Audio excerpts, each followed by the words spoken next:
निर्मल बंग कह रहे हैं विप्रो में खरीदारी करने का मन है, 570 तक के टारगेट। विप्रो की कल न्यूज भी कुछ आई थी बाजार बंद होने के बाद, कोई 5G को लेकर करा। वेवस्ट्रेटजी.com का टॉप प्रेफर्ड बेट है नेस्ले। कल एचयूएल की अगुवाई में एफएमसीजी अच्छा कर रहा था, आज नेस्ले का डे के ट्रेड आ गया 19,040 19,043 तक के टारगेट्स। और रेलिगेयर ब्रोकिंग भी एक और आईटी स्टॉक पर दाव लगा रहा है, वो है टेक महिंद्रा। खरीदारी करने के मौके 1150 के लेवल्स। जिन लोगों ने कल कमाई का अड्डा देखा था उसमें टेक महिंद्रा की कॉल्स तो आप वैसे ही राइड कर रहे हैं, तो और एक और उस पर सोने पे सुहागा। रेलिगेयर ब्रोकिंग भी उस स्टॉक को लेकर एग्रेसिवली बुलिश होता हुआ। सारे ट्रेड्स के स्टॉप लॉसेस स्क्रीन पर। क्विकली अब हर्षदा के पास चलते हैं, आज के तमाम इंपॉर्टेंट स्टॉक्स इन न्यूज समझ लिए जाए। Harshada, good morning. Ashish, good morning. तो आज जैसे आप भी मेंशन कर रहे थे हेडलाइन में कि डिफेंस स्टॉक्स रेडार पर रहेंगे। देखिए, एग्जिस्टिंग जो 41 फैक्ट्रीज है उनको 7 कॉर्पोरेट एंटिटीज में सरकार ने बांटने का फैसला कर लिया है। अब इन सबको प्रोफेशनली रन किया जाएगा। अब इसमें समझना ये है कि जो करंट लिस्टेड कंपनियां हैं और स्पेशली जो आपकी प्राइवेट सेक्टर प्लेयर्स हैं जो लार्जली ऑर्डिनेंस फैक्ट्री के साथ काम कर रही थी या फिर उनको प्रोडक्ट सप्लाई कर रही थी, उन पर क्या इम्पैक्ट पड़ेगा। तो उन निजी कंपनियों पर आप ध्यान दीजिए।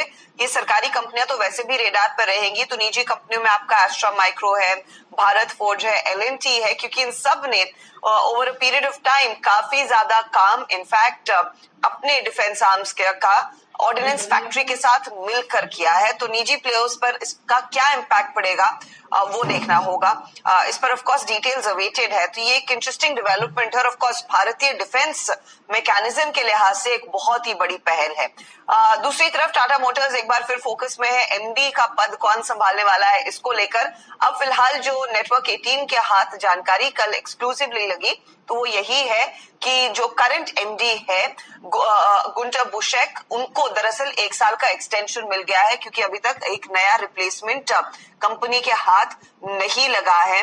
तो जब तक वो नया एमडी नियुक्त नहीं किया जाता, गुंटर बुशेक को 1 साल का एक्सटेंशन मिलेगा। याद रखिएगा, इन्हीं की अगुवाई में दरअसल टाटा मोटर्स ने बहुत ही बढ़िया प्रोडक्ट्स पिछले 5 सालों में लॉन्च किए थे और ऑफ कोर्स पैसेंजर व्हीकल में कुछ अपना नाम फिर कमाया। तो ये स्टॉक रेडार पर रखेंगे। नंबर्स के लिहाज से सोमानी सेरेमिक्स और सीईएससी के नतीजे आए। सोमानी सेरेमिक्स का बहुत ही बढ़िया परफॉर्मेंस देखने को मिला है। रेवेन्यू में 58% तक का इजाफा, इबिटा 550% बढ़ता हुआ दिखाई दिया है। प्रॉफिट में अगर आप देखेंगे, हालांकि जो आंकड़ा है वो करीब 35 करोड़ के आसपास का आया, हालांकि एक एक्सेप्शनल लॉस भी है। सीएससी के भी नंबर्स में फटाफट आपको बता दूं, कंसोलिडेटेड 429 करोड़ का प्रॉफिट इन्होंने पोस्ट किया, इजाफा है। और रेवेन्यू भी 2,890 करोड़ पर आया और इसमें भी एक जंप ही देखने को मिला है। ओके, ढेर सारे स्टॉक्स से न्यूज है, इन तमाम स्टॉक्स पे आज रिएक्शन अवेटेड है। अच्छा, आज का इवेंट्स कैलेंडर, एक तो वीकली एक्सपायरी है। पावर ग्रिड निफ्टी की एक कंपनी जिसके नंबर्स, कैश मार्केट में Natco pharma, health care global, JNK bank, tube investment के नंबर्स। प्राइमरी मार्केट्स में 2 इश्यूज का डे 2, केआईएमएस का आईपीओ और डोडला डेयरी का आईपीओ का डे 2 है आज। और अनलॉक की तरफ और बढ़ते हुए हम तो केरला आज से रिस्ट्रिक्शंस ईज करने जा रहा है।